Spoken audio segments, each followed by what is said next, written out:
Good morning, Kate. Good morning. What time is it and where are we? We are in the Spirit House Vineyard and we are very close to harvest, so that's why I'm out here. Amazing. Do you mind if I ask you 20 questions? I already just did 2. Great, let's go. 18 more to go. Okay. If you could describe Argyle's style in 3 words, what would they be?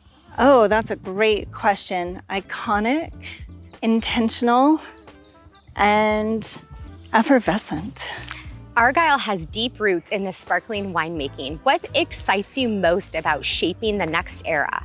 You know, Argyle has this wonderful foundation, and so having this legacy and this history is just incredible to work with. But what I'm really excited about is turning the next page into the new chapters. So evolving, much like the grapes do and the vines. You've made wine all over the world. How does the Dundee Hills AVA compare to other regions you've worked in? What is your favorite aspect about Pinot specifically from the Dundee Hills? So the Dundee Hills is a really special place. It has, red volcanic Jory soil, and it is creates these wines that are so identifiable and unique through specifically their texture. They've got this wonderful amplitude that offers an amplitude of tannin that offers both restraint and generosity. And there's this really identifiable minerality that I find as a common thread throughout the entire Dundee Hills. What vintage are you most proud of in your career so far? The vintage I'm most proud of, I would say, well, there's many of them. I think there's a lot of wins throughout every vintage. One of the ones that I'm most proud of was 2014 when I started the sparkling wine program at Stoller Family Estate. If you weren't a winemaker, what would you be doing? Well, if I wasn't a winemaker, the path I was on was to become an optometrist. So there is a very strong likelihood that I would be looking at somebody's eyeballs right now. Do you have a favorite food and wine combo that might surprise people? I think my favorite combo, although it's not much of a surprise, is fried chicken and sparkling wine.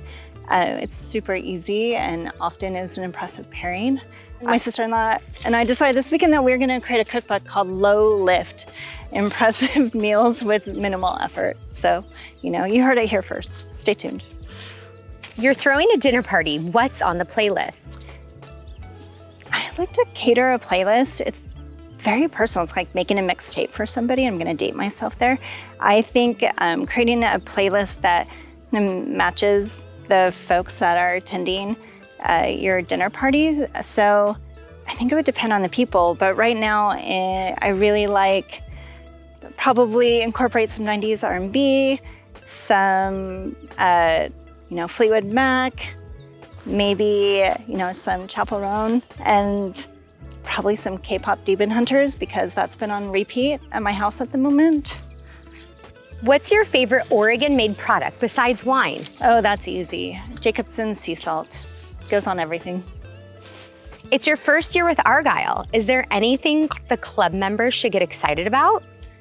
One of the things I think the club members should get excited about is the 2023 Spirit House Pinot Noir. 2023 was a warmer year, so there's a lot of concentration. There's also a lot of, plush tannins and bright fruit. So I really think this wine is going to be very age-worthy, and I'm excited to hear what everybody thinks. What's happening at the winery? Should we go check it out? We should. There's always something happening at the winery. Let's go see. We made it to the winery. We did. Welcome. What's your approach to blending? Is it more science, instinct, or both? There's an element of both. I think having the data is important, but my style really relies on instinct. What does Lee's aging bring to wine, and how do you decide when enough is enough?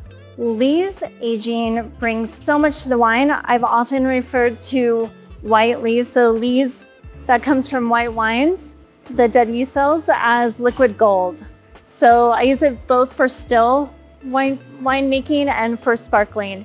For still wine, it brings a lot of texture and complexity. And for sparkling wine, it brings that brioche characteristic. It also brings balance to the acidity. It brings a lot of that character that we love so much in sparkling wine. How do you balance approachability with ageability in your wines? So we like to make wines that are approachable from a younger age, that can be drank, right when it's released. But we're also looking for structure and balance to bring longevity. So I do think that our wines both have the benefit of being really delicious early on, but having that structure to last the test of time. All right, last question. What's something people might be surprised to learn about you, Kate? Let's see. I guess I have 2 cats named Denise and Vanessa. So I guess I'm a cat person. What do you have there, Kate? I've got some Argyle Extended Tirage Brut 2015. What I love about the Extended Tirage program is that we are seeing kind of a long-term vision realized. So we put this in bottle 10 years ago, which is just crazy to think about. I can't even remember what I was doing 10 years ago, but this has had so much time on lees, creating this really beautiful balance to the wine. The wine has this length and this just incredible autolytic characteristic that jumps out of the glass. Has that brioche, a little bit of slight marshmallow, but still really bright and fresh. When we're making sparkling wine, it's really about the optimism, the hope, and the trust in the future. So I love seeing these wines when we release them because it is imbued with all of this hope for the future. Amazing. Thank you so much for your time today and for answering our 20 questions, Kate. I'm so excited for your harvest, and cheers to next chapter at Argyle. Yeah, it's been a true honor to have you guys with me today. So can't wait to do this again. So cheers to the next time.